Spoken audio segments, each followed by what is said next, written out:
Allahumma salli ala Muhammad.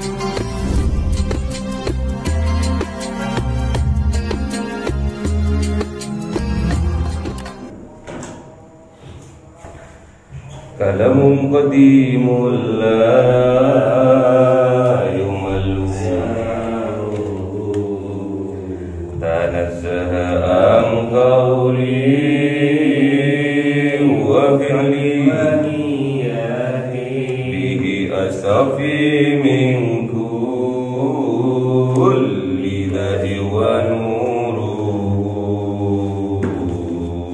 dalilul liqalbi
Bismillahirrahmanirrahim. Wattini wazzaitun wa turi sinin wa hadzal baladil amin. Laqad khalaqnal insana fi ahsani taqwim. Shadaqallahul azim. Bismillahirrahmanirrahim. Summa radadnahu asfala safilin illa alladhina amanu wa amilus solihati falahum ajrun ghairu mamnun. Fama yukadzibuka ba'du biddin. Alaysa Allahu biahkamil hakimin. Shadaqallahul azim. Bismillahirrahmanirrahim. Wattin wazzaitun. Tin ada yang menafsirkan buah tin. Wazzaitun ada yang menafsirkan buah zaitun. Intinya buah. Buah itu kalau dimakan seger dan awet, mudah dan melancarkan pencernaan, sehat buah. Tin ada yang memaknai lagi tin itu permisalan buahnya seorang perempuan. Wazzaitun buahnya seorang lagi bolehlah yang mana aja sesuai yang menafsirkan, yang penting tidak menyimpang dari kaidah syariat Islam. Watin juga ada yang menafsirkan mani di tengah mata kita. Mani. Tahu buah tin itu kalau dibuka mirip ini, mirip apa itu? Delima. Maninya itu pas di tengah-tengah mata itu ada, itu tin katanya. Zaitun, dan zaitun adalah biji mata ini. Biji mata yang selalu mengeluarkan minyak, mengeluarkan air mata. Ada yang menafsirkan seperti itu. Yang menafsirkan seperti itu thariqah anfusihim. Wa Turisin, dan gunung Tursina. Jadi Allah bersumpah, yang pertama demi At-Tin, yang kedua demi Az-Zaitun, dan nomor 3 sumpahnya wa Turisin, sumpah demi gunung atau bukit Tursina.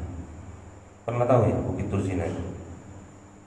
Tempat Kanjeng Nabi Musa mendapatkan wahyu. Jadi bukit Tursina itu tatkala Kanjeng Nabi Musa ingin melihat wajahnya Allah, sama Allah dinampakkan cahaya di sebuah pohon. Itu namanya Gunung Tursina atau Bukit Tur itu bukit Sinai. Itu tempat Kanjeng Nabi Musa mendapatkan wahyu. Ada juga yang menafsirkan Gunung Tursina itu hidup. Gunung Tursina itu hidup. Jadi kalau sampai sudah ngantuk, Gunung Tursinanya itu kinclong, berkilau ujungnya. Kalau sampai ngantuk, coba sampai tengil. Wa hadzal baladil amin, dan sumpahnya Allah yang keempat, wa hadzal baladil amin, dan ini kota, bersumpah demi ini kota, ini balad, ini negara al-amin, yang aman. Balad mana itu? Mekah. Jadi Allah itu bersumpah demi negeri yang aman, yaitu Mekah.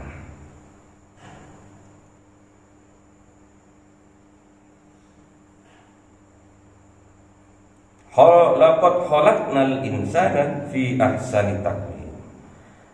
Setelah Allah bersumpah demi At-Tin, demi Zaitun, demi Turi Sinin, dan demi hadzal baladil amin,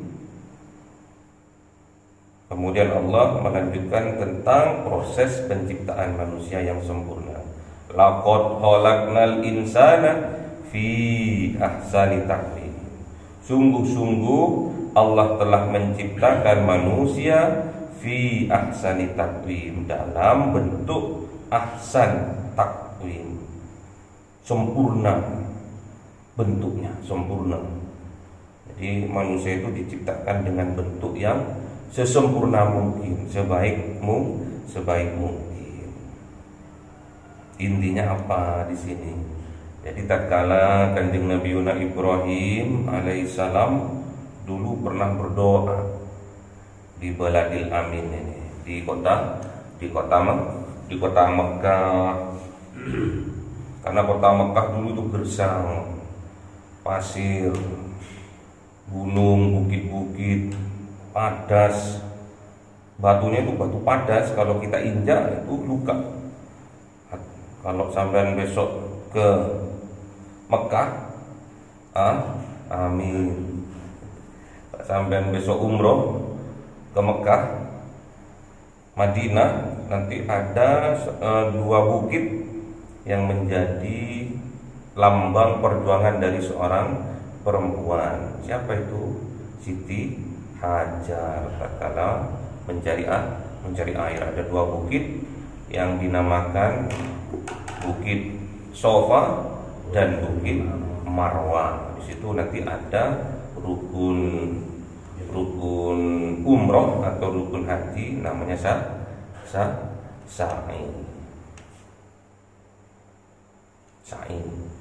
Jadi antara 2 bukit Sofa dan Marwah kita menapak kilas perjuangannya Siti Hajar. Pernah berdoa Kanjeng Nabi Ibrahim di negeri yang tandus itu, wa idz qala Ibrahim rabbi ja'al hadza baladan amina, katanya Kanjeng Nabi Ibrahim, ya Rabb, jadikan kota ini kota yang aminah, yang aman. Warzuq ahluhu dan berilah penduduknya minat thamarot, dari rezeki, minat thamarot, dari buah-buahan, warzuk minat thamarot, warzuk ahluhu minat thamarot, dari buah-buahan. Makanya di sini ada buah tin, ada buah zaitun, ada buah kurma, ada buah apa, lengkap di sana. Nanti kalau sampai umroh, berbagai buah ada di sana walaupun tanahnya tanah tandus. Itu barokahnya doanya Kanjeng Nabi Ibrahim, Rabbi ja'al hadza baladan amina warzuq ahluhu minas samarot. Jadi minta sama Allah Kanjeng Nabi Ibrahim itu untuk negara itu dijadikan negara yang aman dan diberi rezeki dari berbagai buah-buahan. Siapa yang mendapatkan itu? Siapa yang mendapatkan kenikmatan itu? Man amana minhum billahi wal yaumil akhir. Orang yang mempunyai iman di dalam hatinya, iman kepada Allah dan juga iman kepada hari akhir. Laqad khalaqnal insana fi ahsani taqwim. Sungguh-sungguh Allah telah menciptakan manusia itu dengan bentuk, dengan rupa yang sempurna. Kenapa kok dikatakan sempurna manusia itu? Kemarin waktu kita mengaji di surat Wasyamsi wa duhaha wal qamari idza talaha wan nahari idza jallaha والليل إذا يغشاها والسماء وما بناها والأرض وما طحاها والنفس وما سواها فألهمها فجورها وتقواها. Nafsi wa ma sawaha, dan disempurnakanlah kejadian manusia itu dengan ditiupkan ruh. Terus alhamaha fujuraha, kemudian Allah mengilhamkan kepada manusia itu fujuraha, kedurhakaan, wa taqwaha, dan ketakwaan. Makanya dikatakan sempurna manusia itu karena memiliki dua sifat itu, sifat durhaka, membangkang, dan sifat takwa, penurutnya taat. Tsumma radadnahu asfala safilin, kemudian dikembalikanlah manusia itu asfala safilin, ke asal usulnya serendah-rendahnya. Maksudnya apa ini? Asal usulnya manusia dari apa? Dari saripati tanah. Jadi kalau kita sebagai manusia sudah diberi sifat fujur dan sifat takwa, kalau kita tidak bisa menjaganya, maka kita itu diberi nilai oleh Allah itu seburuk-buruknya, serendah-rendahnya oleh Allah. Karena nggak bisa membedakan antara yang hak dan yang batil. Padahal jelas itu. Ja'al haq wa zahaqal batil. Kalau datang yang hak, maka yang batil akan sirna. Harusnya gitu. Kalau kita tidak bisa menjaga itu, maka Allah akan mengembalikan kita kepada serendah-rendahnya, seburuk-buruknya. Makanya sampai nggak boleh menuruti semua keinginan dari hawa nafsunya. Nggak boleh. Karena kita sudah diciptakan secara sempurna sama Allah, terus kita tidak mensyukuri kesempurnaan itu, malah kita berbuat fujur terus, menentang terus sama petunjuk Allah, sama ayat-ayatnya Allah, menentang terus. Makanya kalau manusia itu baik, maka derajatnya melebihi dari malaikat. Kalau manusia itu buruk, Setelah diberi petunjuk tetap buruk, maka derajatnya melebihi hewan, rendah derajatnya. Padahal manusia itu diciptakan fi ahsani taqwim. Takwim itu sempurna. Juga makna takwim itu juga iqom, yakum, berdiri. Misalkan iqom as-shalah, mendirikan sholat, itu juga aslunya dari takwim. Terus juga laki-laki juga ar-rijalu qawwamuna 'ala nisa. Qawwam itu juga maknanya juga berdiri. Apanya yang berdiri?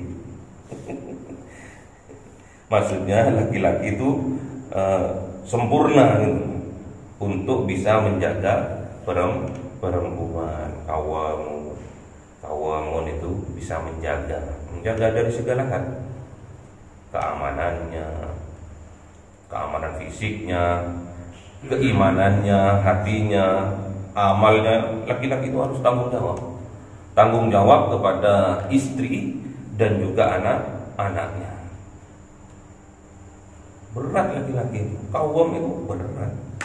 Makanya sampai itu diciptakan sesempurna mungkin untuk bertanggung jawab atas kesempurnaannya itu.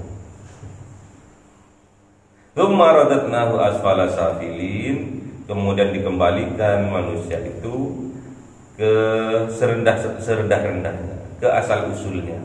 Asal usulnya lemah, sampean dari bayi lemah, nanti akan kuat, terus nanti akan melemah. Itu bisa juga maknanya seperti itu.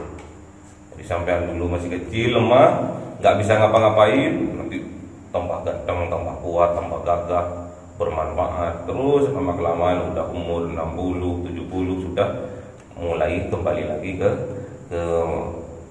lemah lagi, ke anak-anak lagi.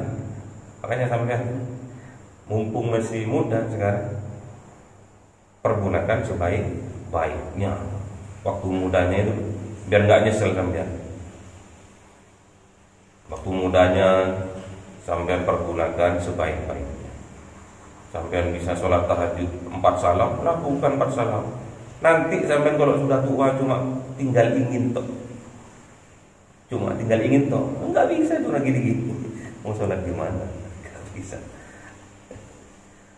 Makanya orang tua kita mulai kita kecil menjaga kita sampai kita dewasa. Nanti sebaliknya, tatkala orang tua kita sudah tua, sudah badannya sudah melemah seperti kita waktu kita kecil, maka kita sebaliknya harus bisa menjaganya.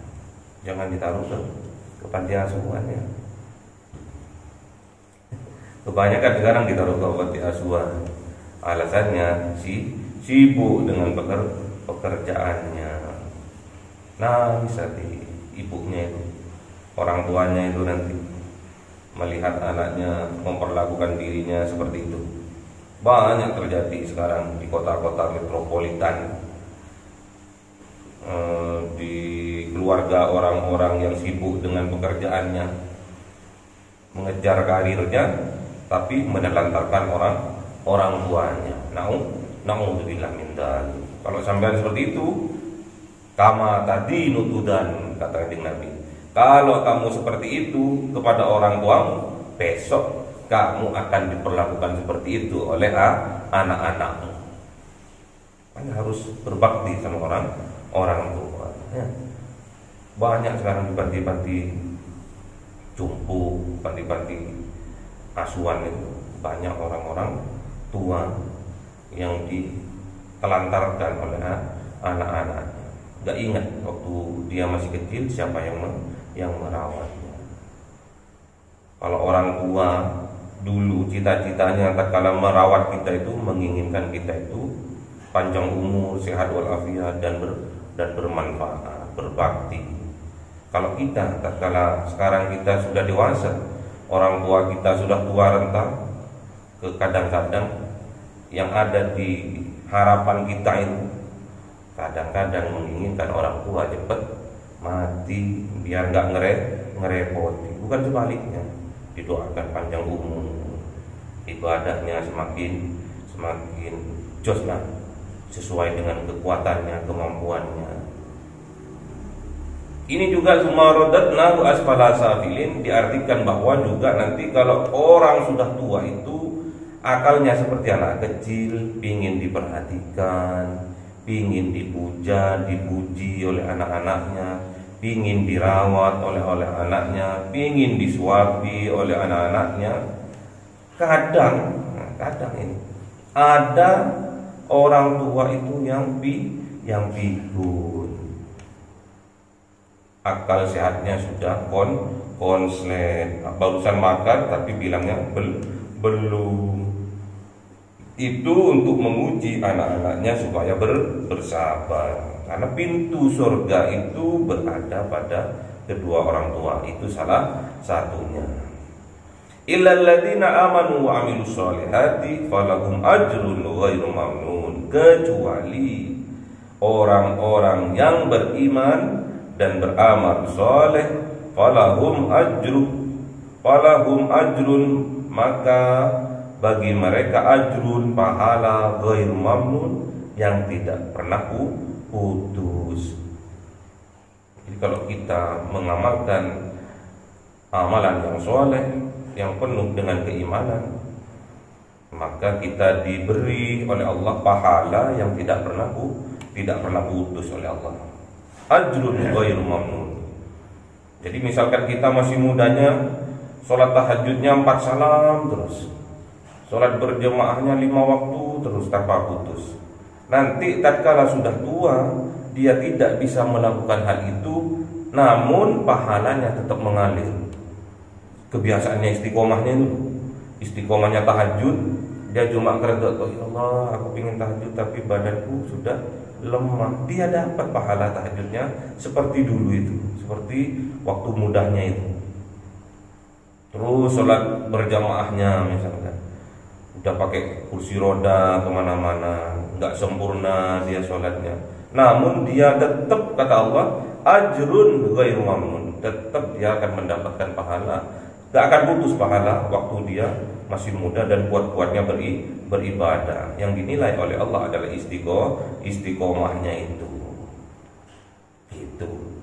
Atau juga bisa dimaknai di sini, orang yang sudah tua yang dia tidak pikun disebabkan karena dia mempunyai keimanan dan beramal soleh. Makanya kalau orang yang pikun itu kebanyakan amalnya nggak soleh. Kebanyakan kalau secara survei itu mereka itu nggak tahu mengaji atau jarang untuk mengaji. Makanya hati-hati. Fama yukadzibuka ba'du biddin, maka apa yang menyebabkan mereka mendustaimu ya Muhammad? Jadi tatkala Kanjeng Nabi Muhammad itu menerangkan asal usul kejadian manusia itu sudah sempurna, sudah diberi kesempurnaan oleh Allah berupa ditukan ruh kepada jasad itu yang memiliki 2 sifat, fujur dan takwa. Kemudian nanti kalau sudah tua dikembalikan lagi seperti anak-anak. Kadang ada yang pikun, kecuali yang gak akan pikun itu kecuali orang yang beriman dan beramal soleh. Atau dia itu waktu mudanya, waktu kuat-kuatnya dia anteng istiqomah melaksanakan kebajikan, sholat berjamaah, sholat tahajud, sholat duha, sholat sunnah lainnya. Tatkala dia sudah tua, tetap dia akan mendapatkan pahala karena keistiqomahannya, walaupun dia sudah tidak sanggup untuk mengerjakannya lagi. Makanya kesempatan kita, mumpung masih diberi kekuatan oleh Allah, untuk semaksimal mungkin untuk beribadah kepada Allah. Fama yukadzibuka ba'du biddin, maka apa yang menyebabkan mereka itu mendustaimu ya Muhammad ba'du biddin, setelah engkau terangkan tentang hari kiamat, tentang hari akhirat. Apa yang menyebabkan itu? Alaihissallahu bi ahkamil hakimin. Bukankah Allah seorang hakim kok seorang? Bukankah Allah hakim yang sangat bijak atau menerapkan seadil-adilnya kebijakan itu?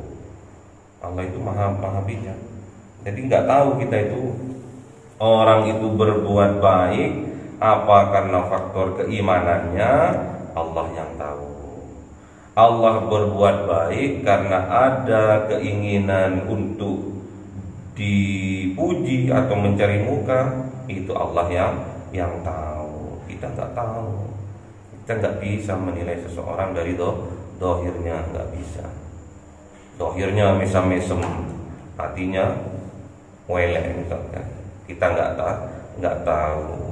Orangnya biasa-biasa tapi hatinya selalu mendoakan orang lain. Kita juga nggak tahu. Yang tahu adalah Allah. Allah itu adalah hakim.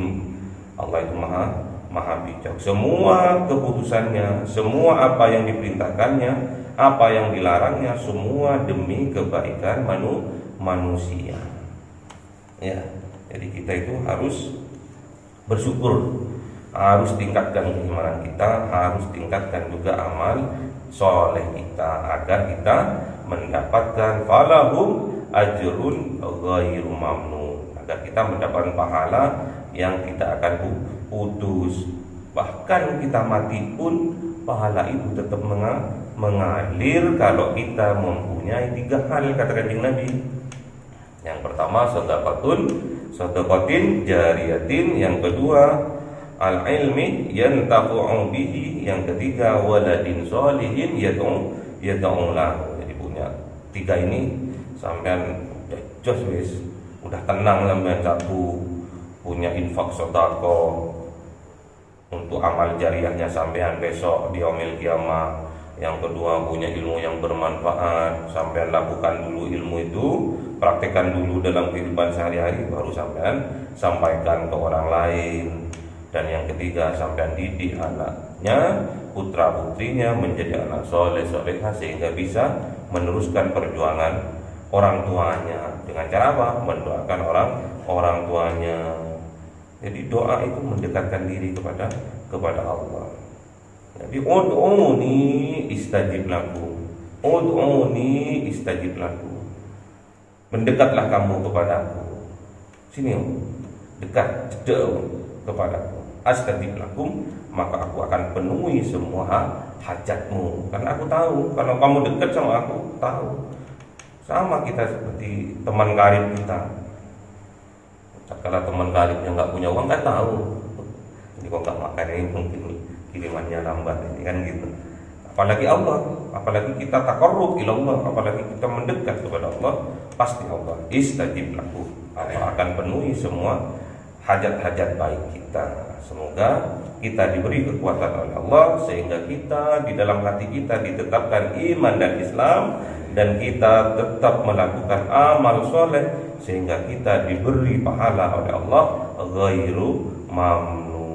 Allahumma arhamna bil Qur'an waj'alhu lana imama wa nuran wa hudan wa rahmah. Allahumma dzakirna minhu ma nasina wa 'allimna minhu ma jahilna warzuqna tilawah ana al-laili wa atrafan nahar waj'alhu lana hujjatan